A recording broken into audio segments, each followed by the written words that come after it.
going to be talking with my father, Jack Fleming, who worked at KMEN in the mid-'60s when Jimmy Webb wrote Up, Up, and Away.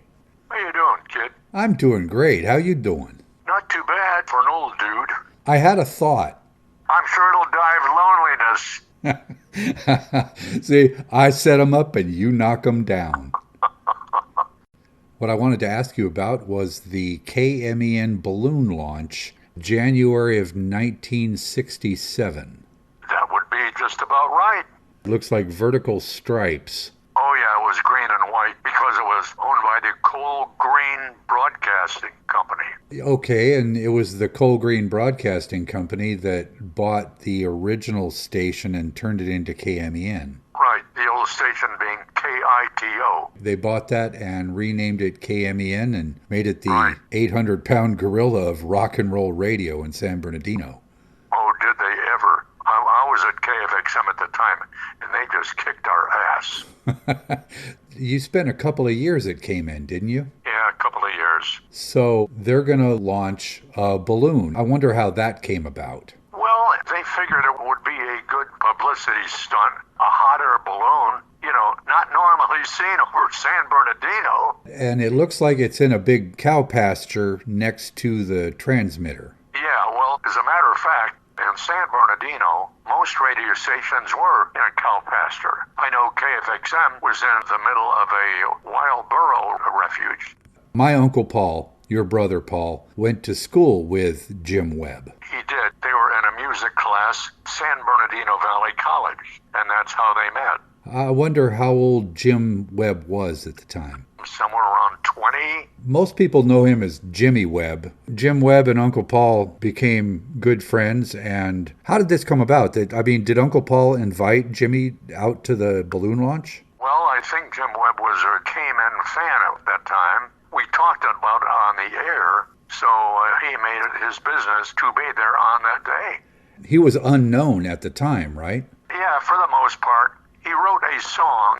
It was a Christmas song, and it was recorded by a little group called Otto's Organization. He said to my brother, I'd sure like to get this played on KMEN. So my brother Paul brought him out to the station. Jim Webb said to me at that time, Mr. Fleming, I said, just call me Jack. If you can get this played on KMEN, I'll give you 10% of all my future earnings. Oh, my. And I said, that won't be necessary. You know who did get the 10%? Who got it?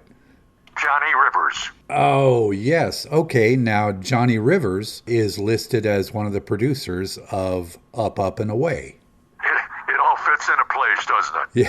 Yeah, and this all happened pretty quick because this Yeah. balloon launch was in January, and the recording date is only about 30 days later that Fifth Dimension was recording this song. Right. As a matter of fact, Up, Up, and Away was the very first song played when I saw KPNW on the air. Ah, yes. Now, was that choice on purpose? Uncle Roy picked that out. Uncle Roy being Roy Cordell, Yes. your program director at the time? I worked with Roy at KFXM and KPNW. Oh, okay. So you'd worked together at KFXM. You went over to KMEN, and he went up to Eugene and started KPNW and then pulled you up there. Right. Gotcha. It's January of 1967. KMEN is launching this balloon in a cow pasture next to the transmitter. Paul and I were there together. Jim Webb was down more toward the transmitter building, and he was leaning against a fence post, and he was writing the words to Up, Up, Up, and Away. Talk about inspiration. Was he writing it on a paper bag or a notebook? Do you remember? Well, he had a 3-ring binder, loose leaf binder. Yeah, okay. And he's writing these lyrics. Yeah. Inspiration. Well, if you read The Wrecking Crew, he actually got a ride in the balloon. Up, Up, and Away was written by Jimmy Webb, recorded by the Fifth Dimension. Right. The instrumental backing was performed by members of the Wrecking Crew, including guitarist Al Casey, bass player Joe Osborne, and drummer Hal Blaine. Right. This record cleaned up at the Grammys in 1968. Record of the Year, Song of the Year, Best Pop Performance by a Duo or Group with Vocals, Best Performance by a Vocal Group, Best Performance by a Chorus, and Best Contemporary Song. I think he picked up a few awards on that. Yeah, 6 Grammys. Now, that one for Best Performance by a Chorus, all the others were the Fifth Dimension, but the Johnny Man Singers had a version of that song out the same year, and they picked up a Grammy for that. I gave that a listen, and the drummer, I am 95% sure the drummer is Hal Blaine on both recordings. Oh, really? Yeah. Hey, you got to go where the money is, Mike. And he had a boatload of it for a while. Yes, he did. You know, I almost ran over the Fifth Dimension. Are you serious? I'm serious. They had come to Eugene and performed at the Holt Center. They stayed at the Eugene Hilton, where I was working at the time. Okay. I drove the airport shuttle. So I'm out at the airport. As I approach the crosswalk, these people come running across the crosswalk, and I had to brake kind of suddenly, and I recognized them. It was the Fifth Dimension. I only narrowly missed 2 of the guys. Can you imagine running over the Fifth Dimension? They could have been the third dimension. They're less dimensional. I told you not to mention it. Oh, I'm sorry. Oops. Back to the Up and Away. On Friday that weekend, they had the balloon launching in the cow pasture surrounding the radio station. Right. But that later, passenger flights were downtown San Bernardino, Harry's roller rink across the street from the Swing Auditorium at the National Orange Show, where you emceed concerts. I emceed quite a few concerts at Swing Auditorium, which held 10,000 people. Yeah, I emceed country singer Ray Price, and boy, the place was packed. My mom and dad were at that concert. Ray Price was a great guy to work with. How so? Well, he was just so very cooperative. Ah. As a matter of fact, he did a concert here in Emerald Valley Golf Course. You know where Emerald Valley is? Down by Cresswell. Yeah, down by Cresswell. I walked up to Ray and I said, Ray, I'm Jack Fleming. I don't know if you remember this, but I emceed your concert, San Bernardino. He said, I do remember that.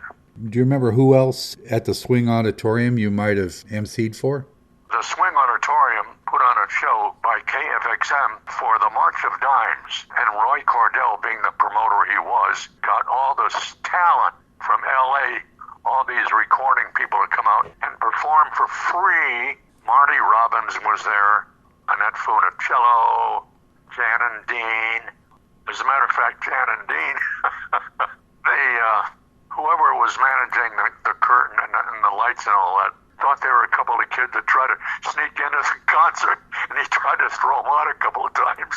Oh, no. Yeah. And they said, no, we're here to perform. I'll tell you a funny story. All right. I ran into one of the guys that I used to work with at KMEN when I was in L.A. one day.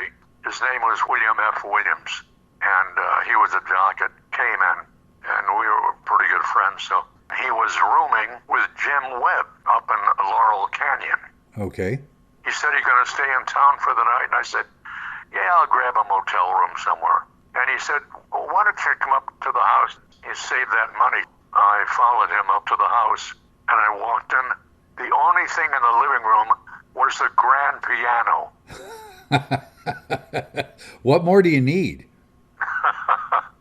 Anyway, there was no other furniture in the house. And Williams was sleeping in one of the bedrooms on an air mattress.